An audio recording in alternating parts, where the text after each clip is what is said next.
निरीमाखी झीर भाग्य काशीनाथ बाबूकर पुओटीए और झीओटीए। पुओ बड़ आ झीओ सान। पुओटीर नाम प्रभाकर, झीओटीर नाम प्रमिला।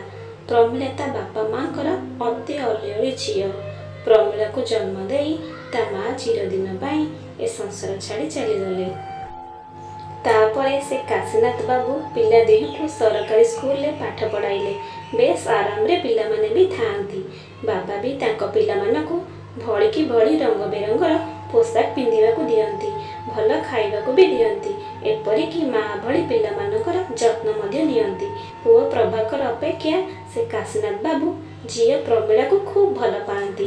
प्रमित ता माँ कथा पचारिले से ही तार माँ आ से ही तार बापा। झीओ को अति स्नेह श्रद्धा करती। ताकू तथा से झीओ को ता बापा केबे भी ना धरी डाकती नहीं, केवल माँ माँ बोली डाकती। काशीनाथ बाबू कहती, माँ प्रमिला तू जहा कहबू तते मु ताहा आनी देबी। क्रमे से पिला माने बड़ हेले। पुओ प्रभाकर डाक्तरी पास करी अमेरिका चलीगले। सेठी जाई प्रभाकर चाकरी कले। एमिति किछि वर्ष चलीगला। प्रभाकर अमेरिका रे गोटे झीओ को विवाह कले। बाप काशीनाथ पाखकु चिठीटीए देले। तापरे आउ चिठी पत्र किछि भी नाही। तेने प्रभाकर अमेरिका रे बाहा होई सेठाकार स्थायी बासिंदा भाबरे रहीगले। केते आशा करिथिले से काशीनाथ बाबू, हेले पुओ प्रभाकर एभଳି कर्म देखि से काशीनाथ बाबू अत्यंत मर्माहत हेले।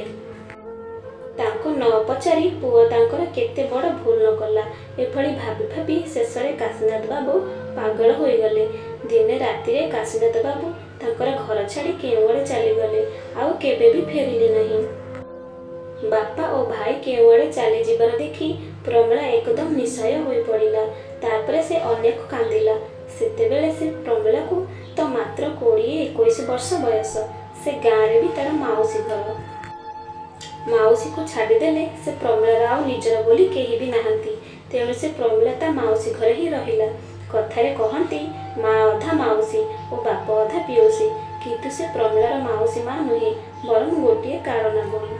रंधा बढ़ारू आरंभ करी घरर जाबतीय काम प्रमिला हाथ ही कराई प्रमिलार माउसी केवल आराम रे खाती एवं शुअती। प्रमिला सबु सही जाए, किछि भी कहे नाही। चिरा शाढ़ी छिंडा ब्लाउज टी पिंधि थाए, नुखुरा बाल। प्रमिलार माउसी प्रमिला को तेल कि साबुन एमिति कि किछि भी दियंती नाही। तेणु किए केते कथा ताकू कहती, थट्टा फरियास भी करती। हेले से प्रमिला काहारी कथा आदौ शुणे नाही, कान बंद कर दिए। दुई हाथ रे प्रमिला नई को गाधोई बाहरिले छो पिला माने पागली कही ताकू चिड़ाती। से सब शुणी प्रमिला हसी दिए, हेले काहारी को किछि भी कहे नाही।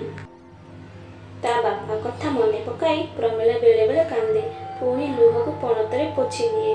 नई तुठरे घसा पथर प्रमिला ता गोड़ घसी मଳି छड़े। किए साबुन हळदी लगाउथिबार देखिले ताकू ए प्रमिला निरीखी चाहे। समस्ते गाधोई सारी घर को फेरिले। प्रमिला किए छाड़ी साबुन को एणेकी तेणेकी अनाई निज देह हाथ रे तरबर होई लगाई पकाए। आउ साबुन न पाइले बेले बेले से प्रमिला कादुओ लगाए। प्रमिला मन पकाए तार बापा ताकू केते रकमर साबुन, बासन तेल इत्यादि दियंती, आउ केते मनहारी जिनिस भी दियंती। हेले एबे ताकू साबुन खंडे भी मिलुनी। गाधोई सारी प्रमिला ता घर को फेरे। गोटे पाख लुगा सुखीगले सेई पाख पिंधे, आर पाख पुणी सुखाए। दिनकर घटना प्रमिला को से गाँ चौकीदार चरण सिंह कहे, प्रमिला तो निहाती निरीमाखी झीओटीए। तो बापा माँ थिले तू आज कौन केबे भी ए दुखरे थांतु। प्रमिला से चौकीदार चरण सिंह ठारू एतिकी शुणी पिला भली खाली भो भो होई कांदी पकाइला। से गाँ चौकीदार चरण सिंह तो बयस 50 रु 55 वर्ष मध्य। तेणु से चरण सिंह प्रमिला को सांत्वना देले। तापरे से प्रमिला निज दुख कहानी सब गोटी गोटी करी चौकीदार चरण सिंह को कहला। सबु शुणी से चरण सिंह प्रमिला को कहला, तू तो जहाँ भी हेले अल्प बहुत पाठ साठ पढ़ीचु। छोट पिला मानकु पाठ पढ़ाइले पैसा किछि तू भी रोजगार करिबु, ट्यूशन करिबु। तह से प्रमिला कहला, चरण अजा मते तो ए गाँव रे छोट छोट पिला माने पागली कही मो पछरे गोड़ांती, मो पुणी सेमानकु पाठ पढ़ाइबी केमिति। एपरी कथा शुणी से चरण सिंह कहला, प्रमिला तू परा ठीक कहिचु। तोर ए छिंडा लुगा, छिंडा ब्लाउज, मैला बेस पोशाक ଆଉ ନୁଖୁରା ବାଳ ଓ ଦୁର୍ବଳ ସ୍ୱାସ୍ଥ୍ୟ ଦେଖି ସମସ୍ତେ ତତେ ପାଗଳ ବୋଲି କହୁଛନ୍ତି। ତେଣୁ ତୁ ଗୋଟେ କାମ କରିବୁ, ମୁଁ ତତେ ତେଲ ସାବୁନ ଦେବି, ଭଲ ଶାଢ଼ୀ ବ୍ଲାଉଜ ବି ଦେବି। ତୁ ତାକୁ ପିନ୍ଧିବୁ, ମୋ ଘରେ କିଛି ଦିନ ରହିବୁ। ତାପରେ ମୁଁ ତତେ ମୋ ମୈତ୍ର ମହେଶ୍ୱରଙ୍କ ଘରେ ଛାଡ଼ିଦେବି। ସେ ମହେଶ୍ୱରକୁ ଏ କଳିଯୁଗର ଦୟାଳୁ ବୋଲି କହନ୍ତି। ଏବେ ଚାଲ ମୋ ଘରକୁ କିଛି ଦିନ ରହିବୁ। ମୁଁ ତତେ ଖାଇବାକୁ ଦେବି, ପିନ୍ଧିବାକୁ ଦେବି। ପ୍ରମିଳା ସେତେବେଳେ ଭାବୁଥିଲା ଏ ଗାଁ ଚୌକିଦାର ଚରଣ ସିଂ ମନଟା କେତେ ଉଦାର, କେତେ ଦୟାଳୁ ଲୋକ। ତାଙ୍କୁ କିପରି କୃତଜ୍ଞତା ଜଣାଇବ ବୋଲି ପ୍ରମିଳା କିଛି ବି ଭାବି ପାରୁନଥିଲା। ପୁଣି ଚରଣ ସିଂ କହିଲେ, ପ୍ରମିଳା ତୁ ତ ଝିଅଟା, କାଲି ସକାଳେ ତୋର ଜନ୍ମ, ବୟସ ମାତ୍ର 20 କି 22 ବର୍ଷ ହେବ। ହେଲେ ତୁ ତ ବୁଢ଼ୀଟିଏ ଭଳି ଦେଖାଯାଉଛୁ। ତାପରେ ସେ ଗାଁ ଚୌକିଦାର ଚରଣ ସିଂ ଏ ପ୍ରମିଳାକୁ ନିଜ ଘରକୁ ଡାକି ନେଲା, ଖାଇବାକୁ ପିନ୍ଧିବାକୁ ଦେଲା, ତେଲ ସାବୁନ ଲଗାଇବାକୁ ଦେଲା। ପ୍ରମିଳା ଏବେ ବହୁତ ଭଲରେ ଅଛି। ତା ସ୍ୱାସ୍ଥ୍ୟରେ ବି ଧୀରେ ଧୀରେ ପରିବର୍ତ୍ତନ ଆସିଛି। ଏମିତିକି କିଛି ଦିନ ଚାଲିଗଲା। ଦିନକର ଘଟଣା, ସେଇ ଗାଁରେ ସୈନ୍ୟମାନଙ୍କ ଟ୍ରେନିଂ କ୍ୟାମ୍ପ ପଡ଼ିଲା। 50 କି 60 ଜଣ ସୈନିକ। ସେହି ସୈନିକମାନଙ୍କୁ ରୋଷେଇ କରି ଖାଇବାକୁ ଦେବାକୁ ତ କେହି ବି ନଥିଲେ। ତେଣୁ ସେମାନେ ନିଜେ ନିଜେ ରୋଷେଇ କରି ଖାଉଥିଲେ। ଦିନେ ଚରଣ ସିଂ ସେହି ସୈନ୍ୟମାନଙ୍କ କ୍ୟାମ୍ପକୁ ଗଲେ। ଜଣେ ସୈନିକ ଯୁବକକୁ ଚରଣ ସିଂ ପଚାରିଲେ, ବାବୁମାନେ ଆପଣମାନେ କ'ଣ ନିଜ ହାତରେ ରୋଷେଇ କରି ଖାଉଛନ୍ତି? ମୋ ଝିଅଟି ଆସି ଆପଣମାନଙ୍କୁ ରୋଷେଇ କରି ଦିଅନ୍ତା। ମୁଁ ନିହାତି ଗରିବ ଲୋକ। ତା ପ୍ରତିବଦଳରେ ଆପଣ ମୋ ଝିଅର ପାରିଶ୍ରମିକ ବାବଦକୁ ଯାହା କିଛି ପଇସା ଦିଅନ୍ତେ। ଯାହା ବି ଦିଅନ୍ତୁ, ସେଥିରେ ମୋର କିଛି ବି କହିବାର ନାହିଁ। ଚରଣ ସିଂ ଯେଉଁ ସୈନିକ ଯୁବକକୁ ଏ କଥା ପଚାରିଲେ, ସେ ଯୁବକଟି ହେଉଛନ୍ତି ସୈନ୍ୟମାନଙ୍କର ଟ୍ରେନିଂ ମାଷ୍ଟର। ଚରଣ ସିଂଙ୍କର ଏ କଥା ଶୁଣି ସେ ଟ୍ରେନିଂ ମାଷ୍ଟର କହିଲେ, ମଉସା କ'ଣ ଆଉ କହିବାକୁ ଅଛି? ମୁଁ ମଧ୍ୟ ଏଭଳି ଏକ ସୁଯୋଗକୁ ଅପେକ୍ଷା କରିଥିଲି।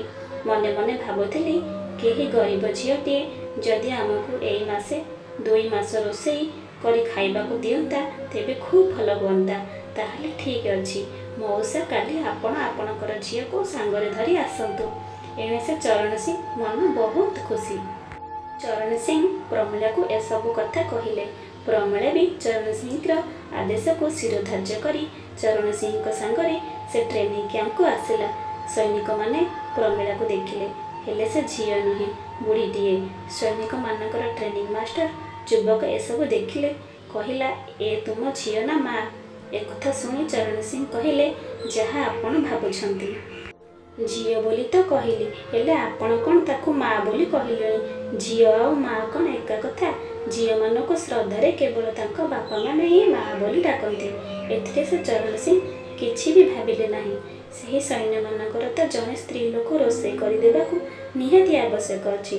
ତେଣୁ ସେ ଝିଅ ହେଉ କି ସୈନିକମାନଙ୍କୁ ଖଣ୍ଡେ ରୋଷେଇ କରିଦେଲେ କଥା ସରିଲା। ସେହିଦିନଠାରୁ ପ୍ରମିଳା ସେ ସୈନିକ ଭାଇମାନଙ୍କୁ ରୋଷେଇ କରି ଖାଇବାକୁ ଦେଲା। ସେ ସୈନିକମାନଙ୍କର ତ ଆଉ ସାଧାରଣ ଖାଦ୍ୟ ନୁହେଁ, ନିହାତି ରାଜକୀୟ ଖାଦ୍ୟ। ପ୍ରତିଦିନ 6 ତରକାରୀ 9 ଭଜା, ମାଛ, ମାଂସ, ଫଳମୂଳ, ଏମିତି କେତେ କ'ଣ ଖାଦ୍ୟ। ଖାଦ୍ୟ ସବୁକୁ ସୈନ୍ୟମାନଙ୍କୁ ବାଣ୍ଟି ଖାଇବାକୁ ଦିଏ। ପ୍ରମିଳା ନିଜେ ଖାଏ ଓ ସୈନିକ ଭାଇମାନଙ୍କୁ ବି ଖାଇବାକୁ ଦିଏ। କେବଳ ରୋଷେଇରେ କେହି ସୈନ୍ୟ ଭାଇ ଜଣେ କିମ୍ବା 2 ଜଣ ସେ ପ୍ରମିଳାକୁ ସାହାଯ୍ୟ କରନ୍ତି। ପ୍ରମିଳା ତା ଅଣ୍ଟାରେ ଲୁଗା ଭିଡ଼ି ସବୁ କାମ ନିର୍ବାକର ଭାବରେ କରିଯାଏ। ଏମିତିକା କିଛି ଦିନ ଚାଲିଗଲା। ପ୍ରମିଳା ସେ ସୈନ୍ୟମାନଙ୍କ ଶିବିରରେ ରହି ସୈନ୍ୟମାନଙ୍କର ରାଜକୀୟ ଖାଦ୍ୟ ଖାଇ ତାର ବି ସ୍ୱାସ୍ଥ୍ୟରେ ଅଦ୍ଭୁତ ପରିବର୍ତ୍ତନ ଘଟିଲା। ସରଗର ପରି ଭଳି ସେ ପ୍ରମିଳା ମଧ୍ୟ ବହୁତ ସୁନ୍ଦର ଦେଖାଗଲା। ସତେକି ରାଜା ଝିଅ। ଖାଦ୍ୟ ବିନା ସେ ପ୍ରମିଳାର ଅତ୍ୟନ୍ତ ରୁଦ୍ଧ ଆଉ ବୁଢ଼ୀ ଭଳି ଦେଖାଯାଉଥିଲା। ସୈନିକମାନଙ୍କ ଟ୍ରେନିଂ ମାଷ୍ଟର ସେ ପ୍ରମିଳାର ଏଭଳି ପରିବର୍ତ୍ତନ ଦେଖି ପ୍ରମିଳାକୁ ତାର ବୟସ ପଚାରିବାରୁ ସେ କହିଲା, ତାକୁ ମାତ୍ର 22 ବର୍ଷ ବୟସ। ଚରଣ ସିଂ ବି ପ୍ରମିଳାର ସ୍ୱାସ୍ଥ୍ୟ ଦେଖିଲେ ଓ ସୈନ୍ୟମାନଙ୍କୁ କହିଲେ, ବାବୁମାନେ ଖାଦ୍ୟ ବିନା ଏ ଝିଅ ବୁଢ଼ୀ ଭଳି ଦେଖାଯାଉଥିଲା। କେବେ ହିଁ ତାର ସ୍ୱାସ୍ଥ୍ୟ ସମ୍ପଦକୁ ତାଠାରୁ ଛଡ଼ାଇ ନେଇଥିଲା। ଏକଥା ଶୁଣି ସୈନିକମାନେ ଚରଣ ସିଂଙ୍କୁ କହିଲେ, କ'ଣ ଆପଣ ବାପା ହୋଇ ନିଜ ଝିଅର ଯତ୍ନ ନେଇପାରୁନଥିଲେ? ଏମିତିକା ଝିଅକୁ ଖଣ୍ଡେ ଖାଇବାକୁ ମଧ୍ୟ ଦେଇପାରୁନଥିଲେ? ଆପଣଙ୍କ ସ୍ୱାସ୍ଥ୍ୟ ତ ବେଶ୍ ଠିକ୍ ଅଛି, ବାପ ହୋଇ ନିଜ ଝିଅ ପ୍ରତି ଏତେ ଅବହେଳା? ଚରଣ ସିଂ ସେ ସୈନ୍ୟମାନଙ୍କ ମୁହଁରୁ ଏକଥା ଶୁଣି ହଠାତ୍ କାନ୍ଦି ପକାଇଲେ ଓ କହିଲେ, ମୁଁ ତ ଏ ଝିଅର ବାପ ହିଁ ନୁହେଁ, तापर प्रमिଳାर दुख कहानी सबू गोटी गोटी करी चरण सिंह से सैन्य मानक कहले। सब कथा शुणी समस्ते खूब दुख प्रकाश कले। सबू सत्य सत्यता घटना परस्पर पचारि बुझी जानिले। एहापर सैन्य मानक ट्रेनिंग मास्टर ए चरण सिंह को कहले, आपणकर जदि कौनसी आपत्ति न थाए तेबे मु आपणक झियो प्रमिला को विवाह करिबी। यह शुणी से चरण सिंह अत्यंत आनंदरे आत्महरा होई कहिले, बाबू एथिरे आउ आपत्ति कौन बा अछि? आपण जेतेबेले एक निस्सहाय निरीमाखी झियो को विवाह करने चाहूँगी, ईश्वर आपणकर निश्चय मंगल करिबे। मु केवल मो कर्तव्य करिबी। सैनिक मास्टर युवक सहित प्रमिଳାर विवाह विधिवत भाव हेला। चरण सिंह प्रमिଳାर बाप होई ट्रेनिंग मास्टर हाथ में प्रमिଳା को समर्पण कले। सेतेबेले से प्रमिଳାर आखिरु खाली धारा धारा होई आनंदर लुह निगिड़ी पड़ुथिला। से प्रमिଳା केबे भी चिंता करनथिला ता भाग्य पुणी दिन एभली सौभाग्य आसीबो।